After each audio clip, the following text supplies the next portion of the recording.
vários mecanismos, vários medicamentos, foi da prova agora de 2021, podem interferir no teste de supressão com dexametasona utilizado no diagnóstico de síndrome de Cushing.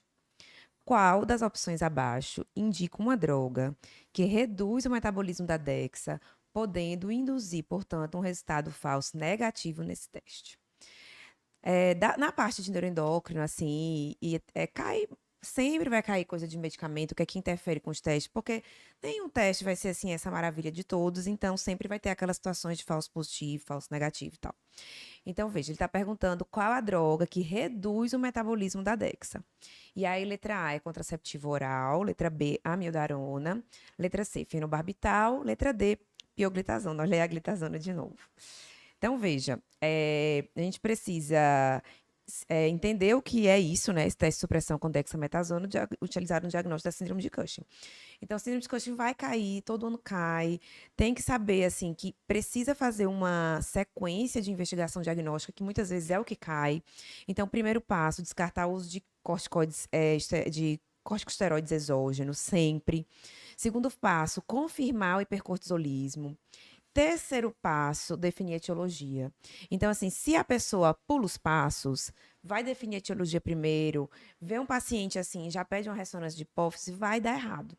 Então, às vezes, ele pede isso, às vezes ele coloca justamente um paciente que tem uma síndrome de Cushing, você nem viu os exames direito, ele já coloca lá, fez tal exame de imagem, aí coloca lá um exame de adrenal com incidentaloma, só para confundir você, achando que o paciente pode ter um Cushing de origem adrenal. Então, lembrar desses passos que são super importantes. Na história da confirmação do hipercortisolismo, é que entram os três principais testes confirmatórios desse hipercortisolismo.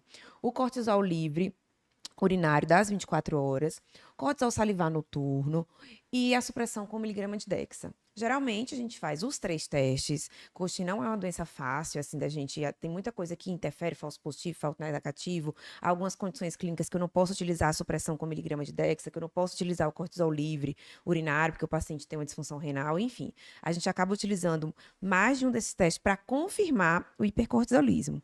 E aqui, nessa questão, ele estava perguntando especificamente da supressão com miligrama de Dexa overnight. Então, esse é o teste clássico, é o mais que a gente usa, assim, para a confirmação do hipercortisolismo. O paciente vai ingerir a dexametasona, 1 miligrama, então 2 comprimidos de 0,5 miligrama às 23 horas. E isso, fisiologicamente, num paciente normal, sem Cushing, vai suprimir o ACTH endógeno. E aí, na manhã do dia seguinte, quando eu dosar o cortisol às 8 horas da manhã, o normal seria esse paciente apresentar um cortisol sérico menor do que 1,8. Isso é o normal. Então, tomei a Dexa, isso suprimiu o meu eixo. No dia seguinte, eu fui lá, dosei o meu cortisol sérico abaixo de 1,8. Se não aconteceu isso, isso é um dos exames que você vai fazer. Não é só exame desse também não dá o diagnóstico, mas é um dos para que você confirme esse hipercortisolismo, seja sugestivo de síndrome de Cushing. Esse achado aqui com valor acima de 1,8. Só que aí, como tudo endócrino, tem as pegadinhas. Então, essa dexametasona vai ser um comprimido, 2 comprimidos, né, de 0,5 miligrama, dá 1 miligrama de dexa que o paciente vai ingerir. Então, podem ter algumas situações que vai dar errado esse teste. E foi justamente isso que a questão perguntou. Então, pensa aqui comigo. Tem situações que esse teste vão dar valores falsos positivos. Eles vão vir que não suprimiu o cortisol endógeno, mas, na realidade, veio um falso positivo por uma série de fatores. Primeiro, o paciente não tomou a Dexa. O paciente não absorveu a Dexa. Então, foi mesmo que ele não ter tomado. Então, se eu não tomei nada de Dexa, meu cortisol na manhã seguinte vai estar acima de 1,8, mas isso é um falso positivo. Outra situação é justamente o que foi cobrado na prova, são situações que vão metabolizar essa Dexa muito rápido. Então, finge que o paciente praticamente nem tomou a Dexa, porque ele tomou e foi metabolizada rapidamente. Então, pacientes que usam anticonvulsivantes é a situação mais frequente. Então, carbamazepina, fenitoína, fenobarbital, rifampicina também, paciente que faz tratamento para tuberculose, e a pioglitazona. Então, são situações que metabolizam bem rápido essa Dexa. É como se o paciente não tivesse tomado Dexa e ele acorda no dia seguinte com o valor aumentado. Existem outras situações, já foi cobrado isso mais de uma vez na prova, que aumentam a CBG, que é a globulina ligadora do cortisol.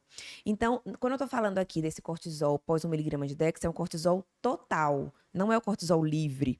Então, tudo que aumentar a CBG vai aumentar essa dosagem de cortisol total. Então, estrógenos, né? Então, anticoncepcional oral, já caiu mais de uma vez na prova falando de uma paciente que tinha sinais bem frustros, e aí fez um exame de cortisol pós-Dexa e veio com valor de 3, só que ela usava anticoncepcional. Então, mais de uma vez já caiu isso, para você dizer que aquele valor não era confiável, porque a paciente usava anticoncepcional, que é uma medicação que aumenta a CBG. Caiu na prova aberta, inclusive, isso em algum dos últimos anos.